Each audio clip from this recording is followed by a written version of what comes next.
এক নম্বর দাবি হচ্ছে জুলাই বিপ্লবকে স্বীকৃতি দিতে হবে। যারা জুলাই বিপ্লব মানবেন না তাদের জন্য ২৬ সালে কোনো নির্বাচন নাই।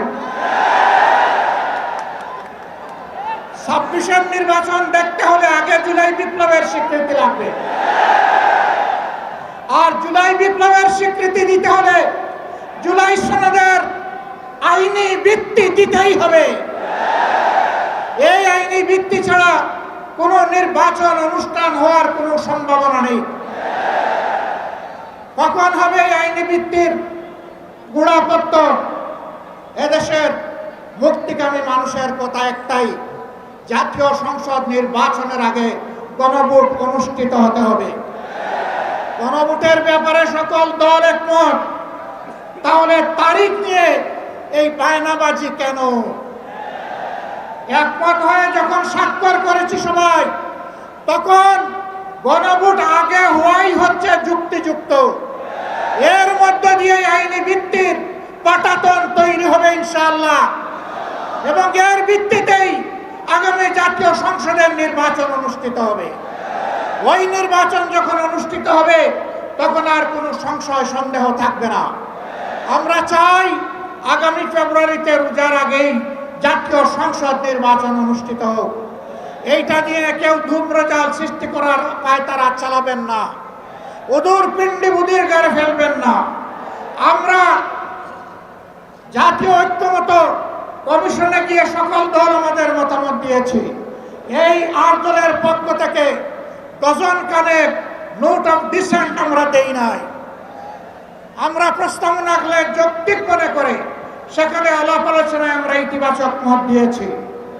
এরপরে সংখ্যাগরিষ্ঠ দলের মতামতের ভিত্তিতে একটা চার্টার তৈরি হয়েছে। এটি হচ্ছে গণতন্ত্রের কথা, যে সংখ্যাগরিষ্ঠ যা বলবে বাকিরা তাই মেনে নেবে। কিন্তু আমরা দেখলাম না, কেউ কেউ তা মেনে নিতে রাজি নন। জুলাই সনদেই যদি আপনি গণতন্ত্রের প্রতি শ্রদ্ধা না দেখান, জাতীয় নির্বাচনে আপনি শ্রদ্ধা দেখাবেন কিভাবে? এই জায়গায় আসতে হবে।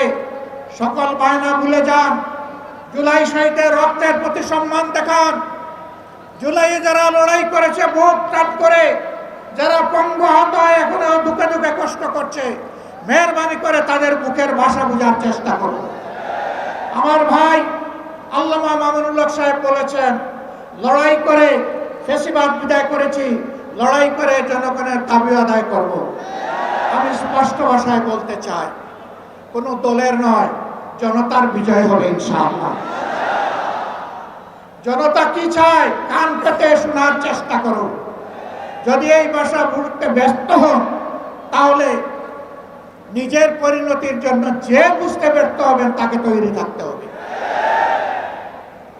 আমরা কথা দিচ্ছি বাংলাদেশের জনগণকে, আমাদের সহযোদ্ধারা আমাদের হাতে এনে মুক্তির প্রাথমিক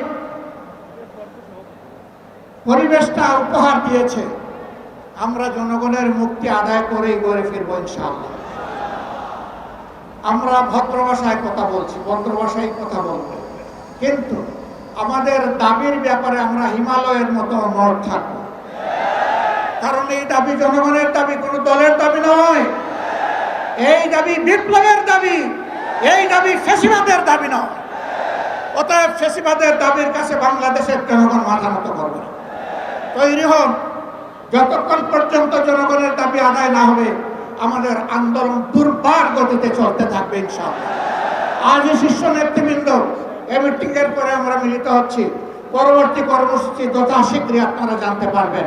সেই কর্মসূচি বাস্তবায়নের জন্য প্রস্তুতি নেওয়ার আহ্বান জানিয়ে এবং সরকারকে জনগণের ভাষা বুঝে অতি শীঘ্রই গণভোট আগে দেওয়ার সিদ্ধান্ত নেওয়ার আহ্বান জানিয়ে আমার বক্তব্য এখানে শেষ করছি।